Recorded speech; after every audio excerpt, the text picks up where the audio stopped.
पश्चिम बंगाल में टीएमसी की विजय के बाद भारतीय जनता पार्टी के 10 कार्यकर्ताओं की हत्या ने तूल पकड़ लिया है। भारतीय जनता पार्टी के लोगों का आरोप है कि टीएमसी के कार्यकर्ताओं ने भाजपा कार्यकर्ताओं की हत्या की है। खैर, यह स्पष्ट होगा, लेकिन इस विषय को लेकर के भारतीय जनता पार्टी ने आज भिवंडी शहर में आंदोलन किया। आंदोलन के दौरान देखा गया कि सारे कार्यालयों में अपने अपने कार्यालय में नगर सेवक हों, विधायक हों या कार्यकर्ताओं के समक्ष जाकर के आंदोलन किया। ममता बनर्जी के तस्वीरों पर चप्पलों की बरसात की और शासन से मांग करते हुए उन्होंने कहा कि पश्चिम बंगाल में कुछ दिनों के लिए राष्ट्रपति शासन लगाया जाए, वरना वहाँ की स्थिति खराब हो सकती है। खैर, इस विषय को लेकर आंदोलन जो किया गया वो भारतीय जनता पार्टी के मुख्यालय भिवंडी शहर मुख्यालय में संतोष शेट्टी की अध्यक्षता में की गई, जहाँ पर देखा गया कि भारी संख्या में युवाओं ने भाग लेकर के विरोध जताया। विरोध जताते हुए उन्होंने दूसरी तरफ महेश चौगुले जो पश्चिम के विधायक हैं उनके कार्यालय के नीचे भी प्रदर्शन किया गया, शिवाजी चौक पर भी प्रदर्शन किया गया, हनुमान नगर के गठ नेता के कार्यालय या घर के नीचे कह सकते हैं हनुमान चौधरी द्वारा आंदोलन किया गया। तीसरी तस्वीर हम आपको बताना चाहेंगे कि महावीर चौक अंजुर फाटक में भी आंदोलन किया गया, जहां पर नीलेश चौधरी की अध्यक्षता थी। इसी तरह के से कई इनपुट आ रहे हैं कि भिवंडी शहर में आंदोलन करते हुए टीएमसी के खिलाफ नारेबाजी करके अपना रोष जताते हुए भारतीय जनता पार्टी के कार्यकर्ताओं ने अपनी अपनी सोच रखी कि जिस तरीके से टीएमसी के कार्यकर्ताओं द्वारा या टीएमसी द्वारा जो भारतीय जनता पार्टी के ऊपर प्रहार किया जा रहा है उस पर किसी प्रकार से रोक लगाई जाए। इस कार्यक्रम में भिवंडी शहर के महासचिव प्रेम नारायण राय वहाँ पर उपस्थित थे। राजू चौगुले, यानी जिसे परेश राजू चौगुले के भी नाम से जाना जाता था, युवा अध्यक्ष हैं, उनके नेतृत्व में भी ये कार्यक्रम संपन्न किया गया। दूसरी तरफ जियालाल यादव, एडवोकेट प्रवीण मिश्रा के अलावा कार्यालय प्रमुख नंदन गुप्ता सहित भारतीय जनता पार्टी के सभी लोग वहाँ पर उपस्थित थे। और ख़ास करके लोगों ने जो नारेबाजी की ममता बनर्जी के खिलाफ, उन्होंने कहा कि ऐसा शासन शायद हिंदुस्तान में कहीं नहीं दिखाई दे रहा है जहाँ पर क्रूर हत्याएं और क्रूरता की हद हो गई है। चलिए हम आपको लेके चल रहे हैं सारी तस्वीर दिखाने के लिए कि ममता बनर्जी के खिलाफ किस तरीके से अपना आक्रोश जताया। खास करके भारतीय जनता पार्टी के विभिन्न इलाकों में, विभिन्न क्षेत्रों में, विभिन्न कार्यालयों के तहत ये कार्यक्रम संपन्न किया गया, क्योंकि कोरोना काल का समय था, एकजुट होना उनके लिए नामुमकिन था। इसलिए कोरोना काल के नियमों का पालन करते हुए ये कार्यक्रम अलग अलग तरीके से संपन्न किया गया है। ममता बनर्जी जो हमसे टकराएगा, जो हमसे टकराएगा, टीएमसी के दलालों को।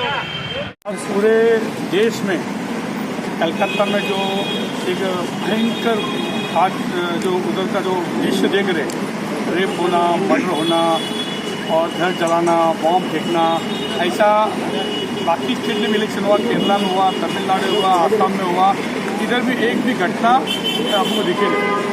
लेकिन आज पूरे भारत में एक जन आंदोलन छेड़े हमारे नड्डा जी के नेतृत्व में, महाराष्ट्र में चंद्रबाबू पाटिल देवेंद्र जी के नेतृत्व में, भिवंडी में खासदार जय पांडा, आमदार महेश चौगुले, आज हम सभी नियोजन के तरीके से काम कर रहे हैं कि पूरे हर घर में जाते कार्यकर्ता के घर के सामने उसका विरोध दर्शा के यहाँ के शिवाजी महाराज जी के, गांधी जी, बाबा साहब अम्बेडकर और खास सरकार आमदार ने सुभाष चंद्र जी बोस जो आज कलकत्ता के जिनको टाइगर बोलते हैं, भगवान बोलते हैं, तो उनके सामने भी आज हम आंदोलन कर रहे हैं कि आपकी कलकत्ता में क्या हो रहा है। जिस सुभाष चंद्र बोस ने भारत को जिन्होंने अपना जान दे दिया, अपना सब कुछ दे दिया, और उनकी स्टेट में आज क्या परिस्थिति।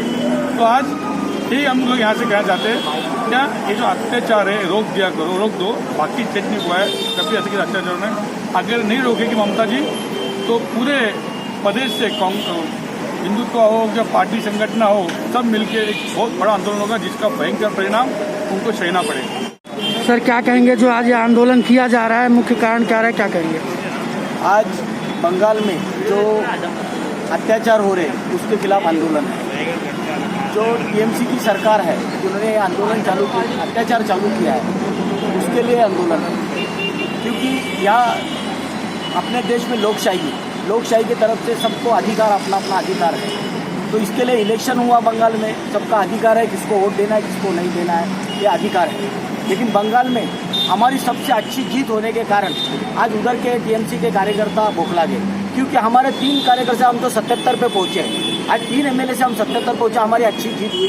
तो ये बंगाल के वो कार्यकर्ते बौखलाए गए और वो जानबूझ के अपने भारतीय जनता पार्टी के कार्यकर्ताओं को टारगेट बना रहे हैं। टारगेट तो नहीं बना रहे, लेकिन उनके कुछ गुंडे लोग बना रहे हैं। जो कुछ लोग ऐसे हैं जो बांग्लादेशी है, रोहिंग्या मुस्लिम है, रोहिंग्या लोग हैं, और जो बाहर से आए हैं, और उनका क्या है, बाहर से आए तो वहाँ देश में भी वो सही नहीं रहे, इसके लिए उनको हकेला गया है। और उनकी नाली पड़ी है खाने की, तो उसके उधर से भाग के इधर रोजी रोटी के लिए अपने देश में आए। तो अपने देश में आके, अपना देश एकदम शांति का देश है, अपने देशवासियों को तकलीफ देने का काम वो कर रहे हैं। इसके लिए आज आंदोलन है। हमारा सिर्फ कहना है सही, ये आंदोलन के मार्फत जो इलेक्शन राजनीति है, राजनीति चलती रहती है, इलेक्शन आया गया, अभी तुम्हारी सरकार आई है, लोगों के अच्छे काम करो, लोगों का ये करो, भारत देश को आगे बढ़ाओ, इतना हमारा कहना है। तो ये अत्याचार करके लोगों का आवाज़ दबाओ मत। लोकशाही है, लोकशाही में आपका सबको बोलने का अधिकार है, वैसा लोग का आवाज़ दबाओ मत, यही हमको हमारी विनती है। इसके लिए आज हमने आंदोलन है। आपके माध्यम से बताना चाहता हूँ कि बंगाल के अंदर जो चुनाव हुआ, शांतिपूर्वक चुनाव हुआ, और उसके अंदर तृणमूल कांग्रेस चुन के आई। आज तृणमूल कांग्रेस चुन के आने के बाद उनके जो कार्यकर्ता है वो लूटपाट मचा रहे हैं, और हमारे कार्यकर्ताओं को, भारतीय जनता पार्टी को घर में घुस के मार रहे हैं, बुजुर्गों को मार रहे हैं, महिलाओं को मार रहे हैं। आपने वो वीडियो वायरल देखे हैं। उसके निषेध में आज हम लोग ने यहाँ पे धरने आंदोलन उनके खिलाफ किया है। मैं जाहिर निषेध करता हूँ तृणमूल कांग्रेस का, ममता बनर्जी का, जो खुद एक मुख्यमंत्री है, महिला है, और महिला के राज में इतना बड़ा उत्पात मचा रहे हैं, पूरा खुलेआम तलवार बम ये कर रहे हैं, रिवॉल्वर लेके घूम रहे हैं। इसका मतलब लॉ एंड ऑर्डर की सिचुएशन वहाँ पे बहुत खराब है, और भारतीय जनता पार्टी का कार्यकर्ता वहाँ पे सुरक्षित नहीं है, बंगाल छोड़ने को मजबूर हुए। इसके लिए हमने मांग की क्या उधर जल्द से जल्द मोदी जी राष्ट्रपति शासन लगाइए 6 महीना तक। पहला वहां का जो भी नियंत्रण करो, लॉ एंड ऑर्डर, उसके बाद में उनके हाथ में सत्ता सौंपो, तब तक उधर राष्ट्रपति शासन लागू हो।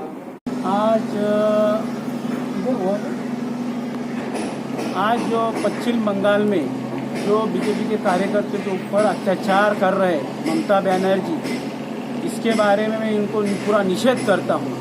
और पश्चिम बंगाल के जनते को मेरे तरफ से इतना सीट निकाला, इनके वजह से मैं उनका जाहिर उनको शाबाशी देता हूँ। और उस जनते को बहुत अच्छा काम किया है, उस जनते को हमारी बीजेपी पार्टी पूरा सपोर्ट करेगी। और ममता बनर्जी को जो हम लास्ट 3-4 दिन से इलेक्शन के रिजल्ट आने के बाद देख रहे हैं, जो हमारे भाजपा कार्यकर्ताओं की बहुत ही दयनीय रूप से वहाँ पे जो हत्या हो रही है, उसका निषेध का कार्यक्रम ये सिर्फ भिवंडे में नहीं, ऑल ओवर इंडिया में किया जा रहा है। और जल्दी हम पत्र लिख के होम मिनिस्टर को राष्ट्रपति राजवट लागू करने की मांग करते हैं, क्योंकि ऐसा चलता रहेगा तो ये लोकतंत्र की हत्या है, और महिलाओं के रेप किए जा रहे हैं, पुरुषों को मारा जा रहा है, उनके बच्चों को अनाथ किया जा रहा है। तो ये सब भारतीय जनता पार्टी सहन नहीं करने वाली, और हम हमारे कार्यकर्ताओं के पीछे खड़े रहेंगे, ऐसा उनको आश्वासन